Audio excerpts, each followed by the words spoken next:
It's thinking about it. Yes. It's processing, I should say.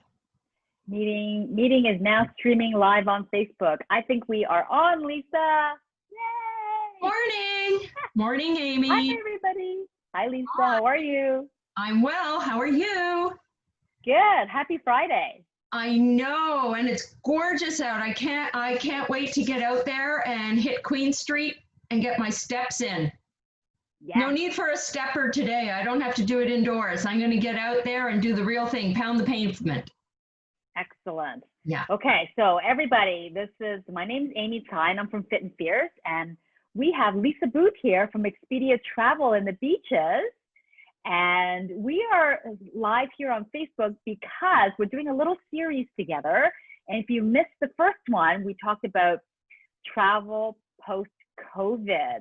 And it's only about 20 minutes long. So if you have a chance, be sure to watch it because it's some good information out there for how you want to be traveling after the pandemic. Well, I don't know if it's really after. It's probably going to be during for quite a little while here.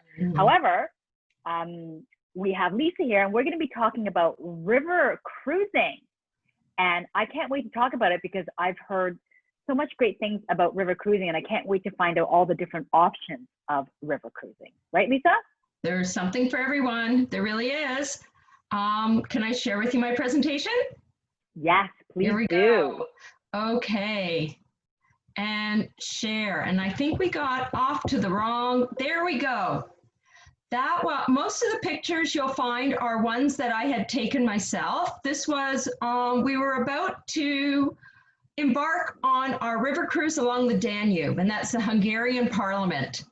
And you're really that close. Every time you're on the ship, you're that close to the land. So a lot of people ask different questions like, is there a doctor on board? No need, you're that close. You know, they'll meet you along the riverbanks, they'll come up, you know.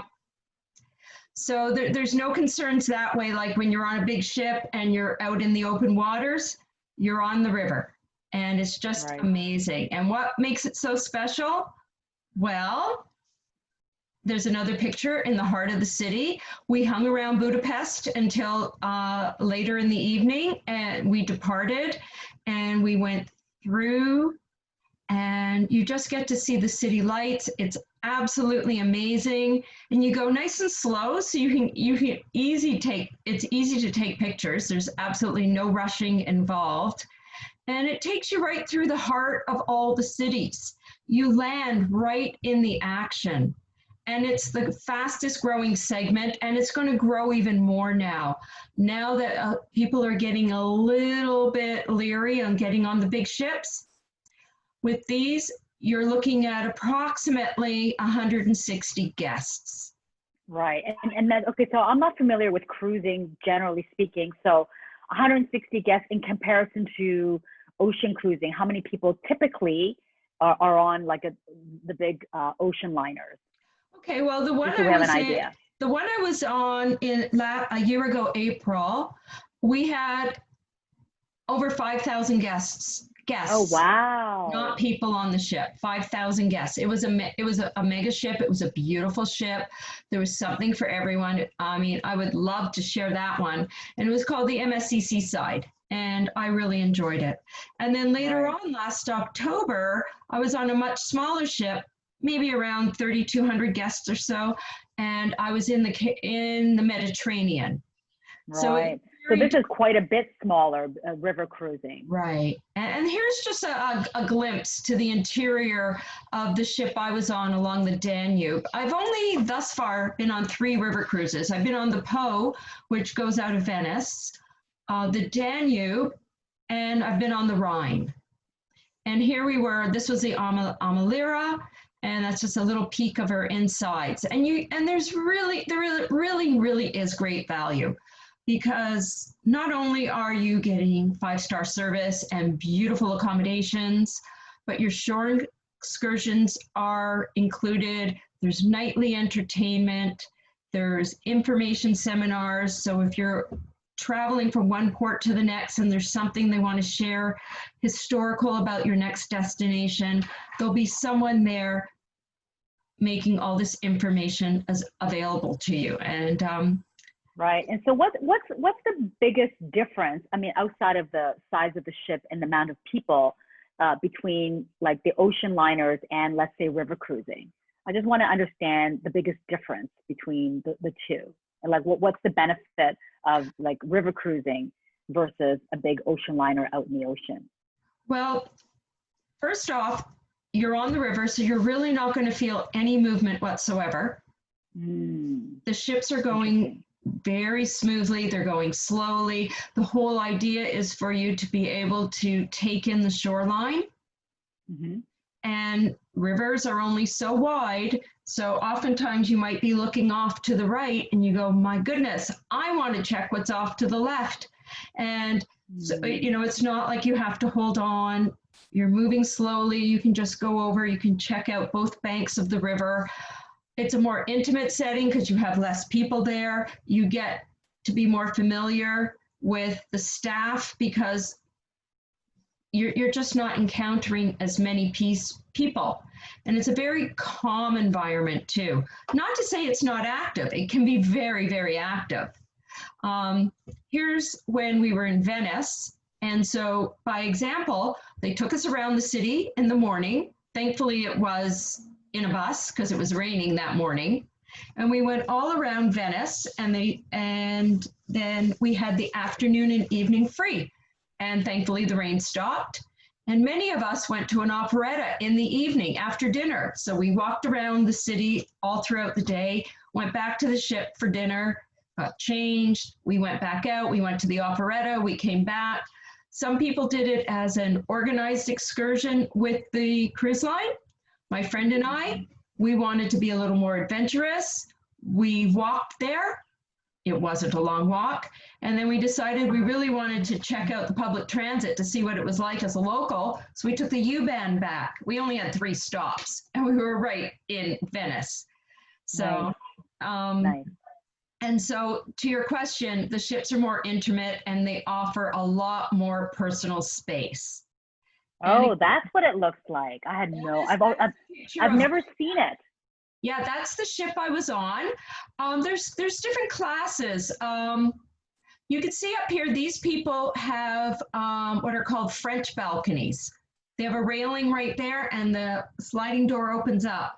A lot of the ships have been reconfigured to offer you both a French balcony and an actual balcony that is outside. And then there's other accommodations you could have. Oddly enough, on this particular ship, I had one of these staterooms, which we affectionately called the duck views. As you look out the window and you see the ducks bobbing by. Oh, wow. That's so cool. I've had the big picture windows. I've had the French balconies, but on the Danube, I had one of these. And I have to say, I was shocked. Anytime I came back in my stateroom during the daytime, I found I did not have to turn the lights on. They allowed enough daylight in the stateroom. So it was a wonderful experience. And obviously, I mean, that's pretty self-explanatory. This would have been when we did a Rhine cruise, we ended up in Amsterdam. Right. Wow. Those boats can fit into those canals? No, that was just our time walking through Amsterdam. Oh, okay. Right. But they also took us on a canal cruise. I mean, that is part of the package that we were on. They also said, we're going to take you out to see Amsterdam. So that was part and parcel of our river cruise. They took us on a smaller ship, little one. And there's theme cruises. Some of the most common ones are, for just this past in June, was people want to go to Normandy. Oh, yeah. There are religious ones. And one of the most popular now here's a picture I did not take. One of the most popular one would be wine cruises. Ah, yeah. Interesting. And they'll have a sommelier on the ship, and they'll do pairings and they'll do tours. And there's also one river cruise line that does the same thing for beer. And then there's also Christmas markets, which I'm hoping against hope that will go forward this year. I have a group of people that have signed up to do the Danube for the Christmas markets this November. And if you've never been to the Christmas markets in Europe, they're amazing. Yes, I have never been on a Christmas market cruise, but I've been to the Christmas market in Berlin. Yes. And it was very beautiful. Yes. Yeah. They are amazing. So I'm hoping that this doesn't get postponed, but if it does, we're going to have to push it back to 2021. Right. And then there's something for everyone else. This one is absolutely amazing. The Alma Magna is not your usual river cruise ship. The river cruise ships are built to accommodate the locks. So they have a set width. They can only be so wide, and that's why they're long. But then again, they can't be too long either. So that's why river cruise ships you're going to see are all the same size for the most part. Right. Save for the Alma Magna, which is basically double the size, and it does a portion of the Danube. And on a 7-night cruise, it's a concierge, first class, all the way. You can go golfing in 5 different countries. All you have to do is to get on that Mercedes Sprinter, and it's going to take you, and next thing you know, you're at the first tee. Wow. And yeah, so that's you're right. There is a river cruise for everybody. I mean, you know, like you said, it's not your grandmother's cruise anymore. It's not. It's not. Cruising has come a long way over the years. And there's a lot of solo travelers. When I've met up with others. I was traveling with friends, but I would meet up with solo travelers, and we would include them in our dinner plans. We'd always save a seat for them.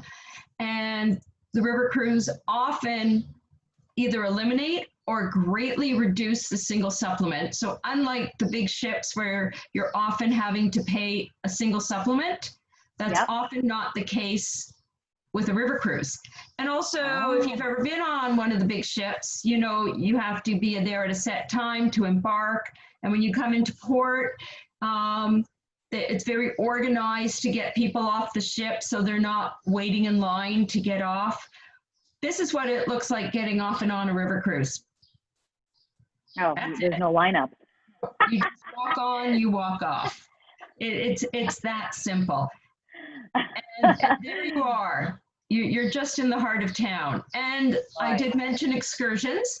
There's always excursions around, and they usually happen to have 3 types. They'll have one for, if you've never been there before, you want to take it all in. Then you might have the slow walkers. And then you have the people that have been there before, they just want to get moving. And so it's a fast pace. I mean, most of these river cruises now are including bicycles. Right. So, you're talking my language. Yeah. Yeah. You can do bike tours. Tell me more. I did 33 kilometers. I met the ship. We got off at one port, and some of the people wanted to stay on and do scenic cruising into Milk. And we said, nope, there's a whole bunch of us. And we just got on the bikes and away we went. And it was a lot of fun. And there you go. So cool. Wow. Yeah. Yeah. So now are these bike rentals, or are they your own bikes that you need to bring? They have these bikes there available. Right. For you. No need to bring your own bike. They have bikes available for you, and helmets. They're not going to let you go without a helmet. Right. Cool. And sometimes you have to travel a little bit further. You might have to get on a bus to go maybe 15 minutes somewhere. So they have their coaches. That was the case when we went to Milk, when we went to the Abbey. So we had to drive there to get to, it was a spectacular Abbey. Kumo, he's in Bratislava. They have a lot of amazing statues in that city. And there's another example of a port where you just pull up, you walk off, and you're there. There's nowhere to, you're just there. And we had a lot of fun there. We after our tour, we went back to the ship, we're freshened up, had a little dinner. We went back out in the evening, had a lot of free time to explore. Also, there's times where you don't want to explore on your own, and they'll have alternate excursions. Right. So And typically they're all included in the price of your river cruise. if unless of course you're going to be doing a special interest tour, Right. Got right? it. So I mean, if you wanted to search for truffles in Avignon, that's an added on. Right. Right. Got this, it. this was really, really funny. This was Bratislava again. After dinner, my friend and I, we went out on a pub crawl. And there was the hockey was playing on Oh. the green in the town square. And all these people were watching. And whenever Canada did something, my friend and I, we were cheering. And all these heads turned and looked at us like, what? What? Who are you cheering for? And then we're like, sorry, we're Canadian. And that was amazing. Everyone was out watching the hockey game. And I just want to add, Canada did win. Yay! Look how close you are. Yes. Oh, one of the best, most amazing experiences when I was on the Po, it was on a Uniworld cruise. We were on the top deck and everything starts to go down, and the captain, he peers out like from a manhole cover to watch what's going on. And I said, after we cleared, I said, what was the distance? And they said, we made it by 20 centimeters. Oh, wow. So that's like 20, that's not a lot. No, it was go like that and touch. It was amazing. And then we came out the other side. Beautiful. And there we are. And here's an example of a lock. The difference between the Danube and the Rhine is, personally, I find the Danube incredibly scenic, beautiful. The Rhine is very scenic, and it has all the castles. But it has many more locks. Right, which can be fun, right? I mean, it's an experience to be in a lock, because when else do you get to be in a lock? Right. The Trent Severn. And it's a snug Trent fit. Severn, the little one, the little locks. I don't know if the length of my shoe would have fit between the boat and the wall. It's really snug. And then you come out the other side, the gate is opening, and there we are. We're on our way. Nice. Beautiful. Sorry. We got that going funny. We'll get back to that. So, I mean, it's a great experience.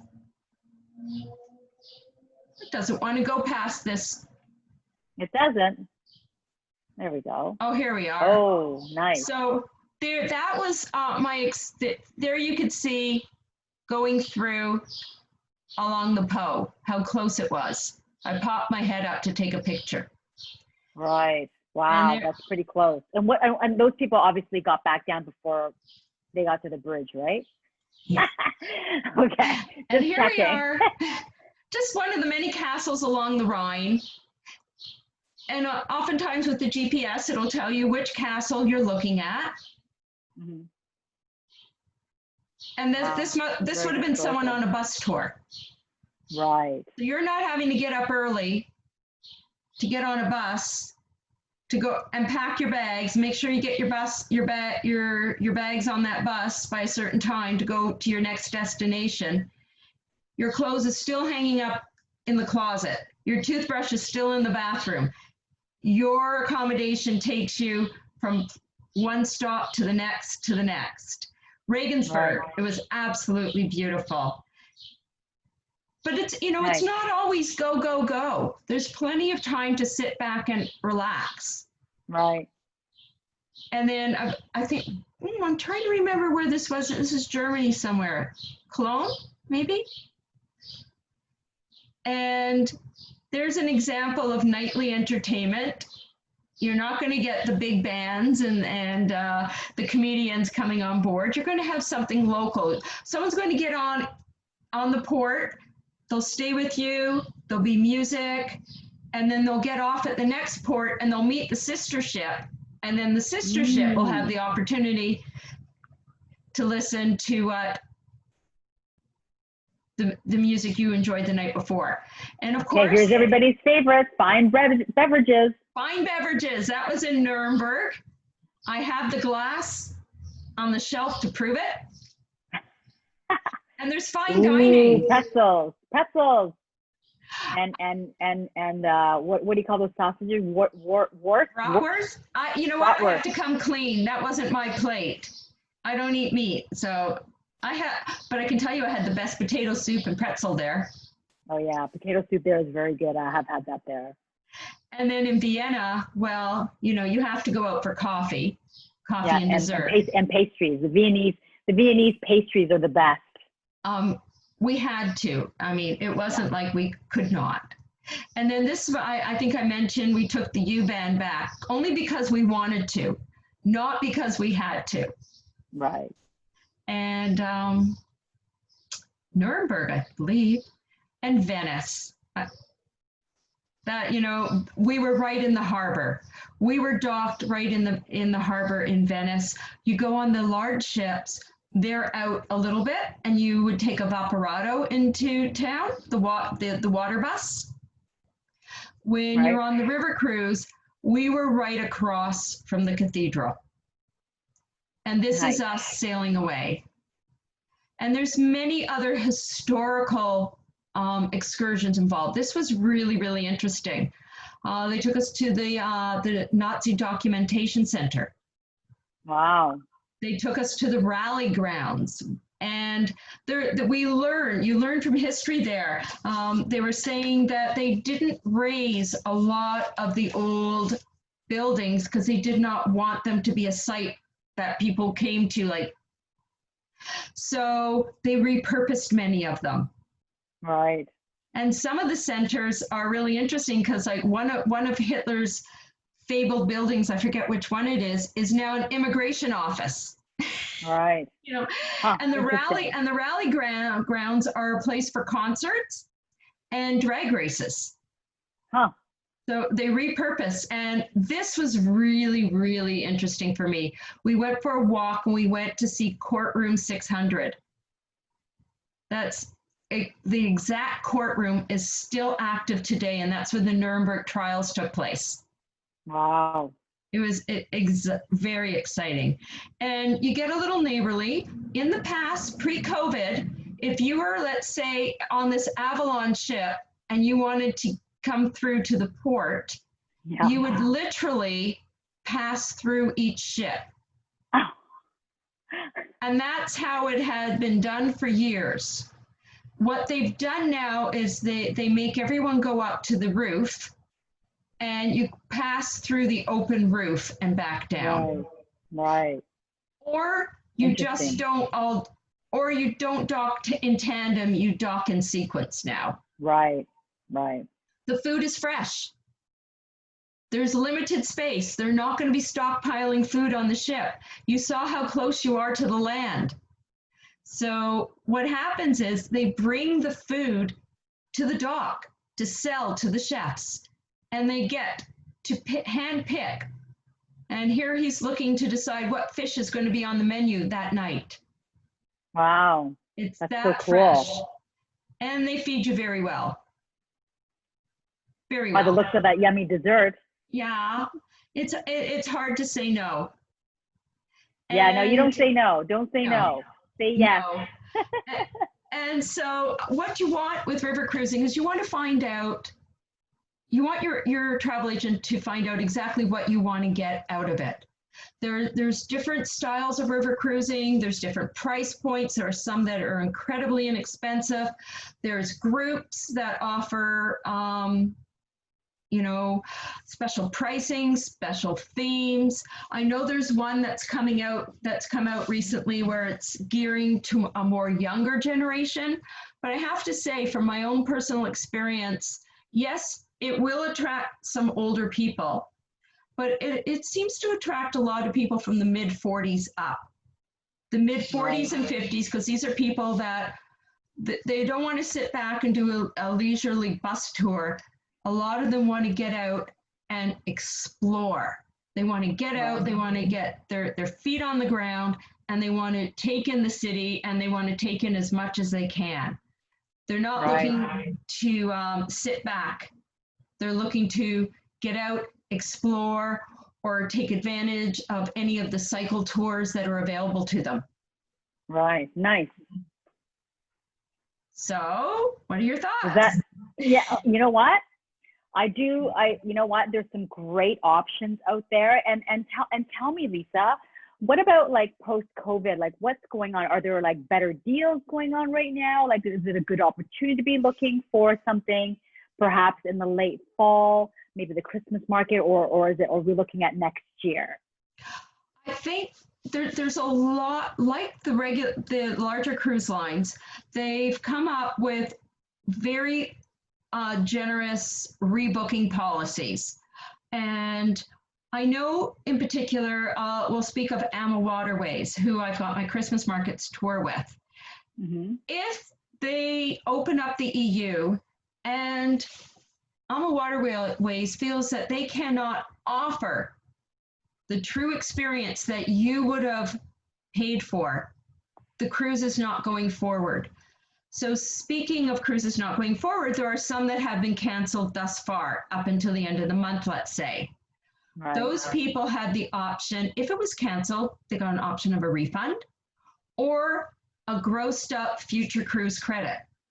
Right. Oh, nice. And so most people were finding is that if their cruise had been canceled, they're pushing it back to next year. Case in point, a lot of the cruises are starting to sell out because people are moving into 2021. And there's some other new ones that are coming out 2021. AMA has they're a brand new ship, their own ship doing the Nile starting September next year. And that is a fabulous sailing. There was a webinar on that recently, a couple of weeks ago. And if anyone is interested in it, they can always reach out to me at Lisa at travelbeyondthebeach.com, and I can send them out the link to that webinar. It was fascinating. It was amazing. It involves 2 nights in Cairo. Then they take you to the airport, they fly you to Luxor, and then everything begins. And there are tours in Cairo involved. And then at the end, they fly you back to Cairo. And this particular offering also has pre and post packages available. So you can do things like Dubai or Petra, and Petra, just spectacular. I had the opportunity to see Petra this past January. Oh, wow. That's soon. Okay, because I've always wanted to do a bike trip to Petra, and I wasn't sure. Well, there's a lot of opportunities. Yeah. So, okay, so we do have a few comments here, Lisa, that I'm just going to read out to you. Okay. So we have Sandy Buyback says she's been on, so she's one of my training clients who is jumping on and watching us at the moment. So she's saying she's been on several river cruises, Budapest to Amsterdam, Venice, and Croatia, and Russia, and doing the Portugal wine cruise. Wow. And Portugal wine cruise this summer, fingers crossed. And she loved them. Meet good friends on the first one from Tasmania, and was just there to visit them. So she's had some great experiences with the river cruising. Mm-hmm. Wonderful. And then let's see here. And Jody saying, thanks, Lisa. Very interesting. I am interested in more active trips. So cycling is appealing to be combined with arriving right at the location without bus or train travel. I will keep this in mind. Yeah. So you got some great comments here today. That's the part I love the most. Right. So we got a couple of good comments there. So I just wanted, so for people that's out there, so Lisa's going to be doing a couple more webinar or Facebook Lives about travel, because, you know, like now's the time to be thinking and dreaming about what you want to do in the future, whether it's later this year or perhaps next year. So you've giving us some really good options and really opened our eyes to what the possibilities are for cruising, because like you said, it's not your grandmother's cruise anymore. You've got so many great things out there. And I think it's really, you know, I think it might be the next big thing that's coming up in travel for all of us, right? It's really gaining in popularity because it allows for more distancing. Right. Plus, it's always been a wonderful product. The price point's going to be a little bit higher, but if you've ever done an ocean cruise, let's say Northern Europe, the Baltic, the Mediterranean, when you start adding on all your beverages, because if all your beverages aren't included, because as I said, there's different price points for river cruising. If all your beverages aren't included, then at least you're having beer and wine offered at lunch and dinner. And you can bring your beverages on board and consume them in your stateroom. So you're not going to be faced with a huge bar bill. Your shore excursions are going to be included, so you're not going to be paying out, a few $100s for your shore excursions. So at the end of the day, when you get home and you look at your Visa, your Amex, your MasterCard, and you see what you spent to go on that river cruise compared to what you've spent on a larger cruise, they're not going to be vastly different. Right. And I'm not knocking the larger cruises. They're just another vacation, a different vacation experience. Right. Got it. And I think too, for people that are more active, I think the river cruising is probably more ideal versus the bigger liners, right?